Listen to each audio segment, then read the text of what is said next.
everybody? It is Steve, your friendly neighborhood lawn gnome. Welcome to another video over here on That's Comical. And if you're watching and it happens to be a Wednesday, happy new comic book day. Well, everybody, here we are. It's 2023, and that means only one thing if you're a moviegoer.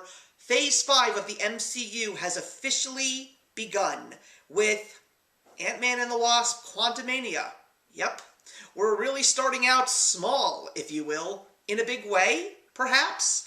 And of course, this movie sees the return of Paul Rudd, Michelle Pfeiffer, Michael Douglas, Evangeline Lilly, newcomer Catherine Newton playing Cassie, Ant-Man's daughter. This is the third actress that is actually playing her, as well as the one specific elephant in the room that everybody was excited to finally see on the big screen, Jonathan Majors as Kang the Conqueror. So, Phase 5 is here. I know that a lot was said about Phase 4, and more so negative than positive. As someone who tried very hard to find the good in Phase 4, I will definitely say that there are a couple of positions and attitudes where I stand that might be surprising for the average people who have been discussing Phase 4.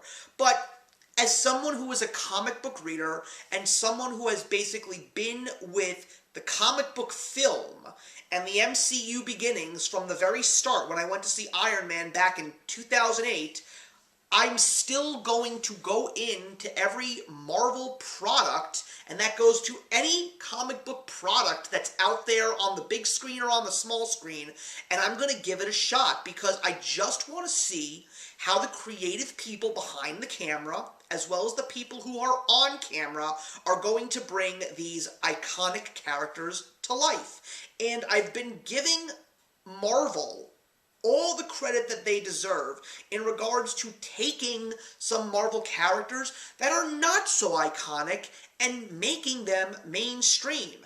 Ant-Man is a character that I knew about, but he wasn't a character that a lot of people who never picked up a Marvel comic knew about. They didn't know about Ant-Man, they didn't know about the Wasp, they don't even know about Kang. But now that Quantumania is out, and especially if you watched Loki Season 1, you know who Kang is. But was this movie any good? Well, I will definitely say that the highlights of this film were a couple of things. It was Michelle Pfeiffer, for certain. She definitely brought the thunder. She hasn't really been one of those actresses that has really been doing a lot of movies lately, but when she is on screen, people are very excited about what she's going to do. I also adored Jonathan Majors in this film as Kang because Marvel has not gotten the Marvel villain correct. I mean, Loki is the big fan favorite. I thought that what they did with Namor in Black Panther Wakanda Forever was fantastic, but Kang is not an anti-hero. He is not a villain that is ever going to turn good if you know everything about Kang in the comics. This is a cold, emotionless villain, one whose intentions are even darker than Thanos. I mean, if you've been watching the Infinity Saga for the first time or rewatching it for the first time in a long time and you're wondering, can they make anyone more evil than Thanos? Yes, they can. And Kang is one of them. And Jonathan Majors sells Kang. I appreciated every minute that he was on the screen, and I was so impressed by the darkness and the dismal and everything that could possibly be something that can give you a very negative feeling in your mind and soul and heart. Kang embodied all of that beautifully. And another big thing that I really appreciated about this movie was the world that was the quantum realm. I mean, not that many people really are saying anything about it because there's a lot of memes going around, but I personally thought the wonkiness and the craziness and the creativity of some of the characters was really fun. That's one of the few things I will still say. I had fun with this film. I really did. It was definitely one of those movies that you just turn off your brain, watch the screen, and just lose yourself for 2 hours and just, have a good time with it. But is this movie good? Unfortunately, that's a no. This movie is not bad. That's one of the few things that I will still say about many Marvel movies that are definitely not great or spectacular or just unbelievable. No, Ant-Man Quantumania is okay. It's got some bright moments, it's got some slow, dull moments. Peyton Reed really hasn't changed his tone in regards to being the director of the Ant-Man franchise, and Ant-Man 1 is still the best of the three. I enjoy Ant-Man and the Wasp as well. I mean, it is fun, but there's a lot of negative stuff that really does come with Quantumania. I mean, I didn't really enjoy Paul Rudd as Ant-Man, and I think it's just because of the fact that he really kind of felt like he was in the background. Same thing with Evangeline Lilly as the Wasp. They really did absolutely nothing with her, to the point where I'm saying, why is she even in this movie? Michael Douglas as Hank Pym, I mean, they did absolutely nothing with him. And even the guest appearance by Bill Murray for about 10 minutes is really going to do absolutely nothing with this film. The selling point of anything good with this movie is Kang, Jonathan Majors' performance. That's pretty much it. But does this mean that the Marvel Cinematic Universe is in trouble? I'm not going to say that it's a yes or a no. But I will say it's not just the MCU in that category.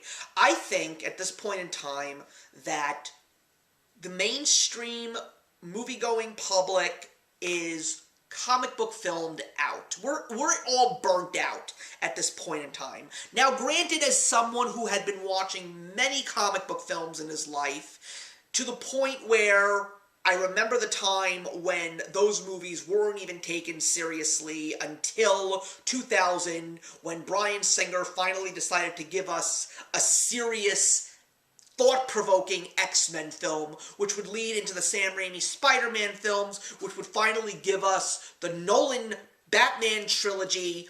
And now here we are with so many comic book movies coming out from Marvel, from DC, from indie labels, and we're basically realizing that if you really want to find your most entertaining film right now, you have to pretty much go see a comic book movie. And I'm just getting to the point where I'm just gonna, like, yell from the top of my lungs, stop, please stop, you're ruining everything that I hold dear. I hope that I never reach that point, because I have not reached that point. I mean, Phase 4... You know, if it wasn't for Spider-Man No Way Home, that entire phase would have probably been a disaster. Granted, I am a fan of the Eternals. I can say a lot of reasons as to why I like it, and I really did enjoy Black Panther: Wakanda Forever, but along with all the shows and all the other movies, there were very, very few truly great experiences, and most of it was just fun. Okay, so, don't know if I'll revisit it, but I am a collector of the films, so I am buying every MCU film for good, bad, or indifferent, even the really bad ones. And the same goes with the DC movies. I really don't know where we're going here. The whole thing with James Gunn and the new movies that he has planned to make a more continuity-established DC universe, I don't know. But this is only the beginning of Phase 5. Knowing where Phase 5 and 6 are going to go, I'm still somewhat excited. I don't really know what Guardians of the Galaxy Volume 3 is going to give us, and I definitely don't know what The Marvels is going to give us, but considering the fact that it's those three films, and at this point in time only 2 MCU shows, Secret Invasion and Loki Season 2, I really do not know what I am expecting, and I do not know how I'm going to feel at the end of this, because I will say what's going to break my heart is if I'm going to be one of those people that just throws his hands up and says, I'm done, before the Fantastic Four and the X-Men reach the MCU, that's going to be a sad day for me as a person who cut his ties way too soon. But, once again, Ant-Man and the Wasp: Quantumania was not the worst movie-going experience, especially considering the fact that my movie-going experience is very limited these days, so whenever I get a chance to go to a movie theater, I want to see amazing visuals, I want to lose myself in a fantasy or an adventure, etc., and just at the end of the day, walk out of that theater saying, I had a good time. And I did have a good time with Ant-Man and the Wasp: Quantumania. It just wasn't the best time. So Ant-Man and the Wasp: Quantumania, I'm giving it 2.5 stars out of 4. Thank you very much for watching, everybody. Please leave your comments in the box below, and let's discuss Ant-Man and the Wasp: Quantumania, and I will see you in the next one.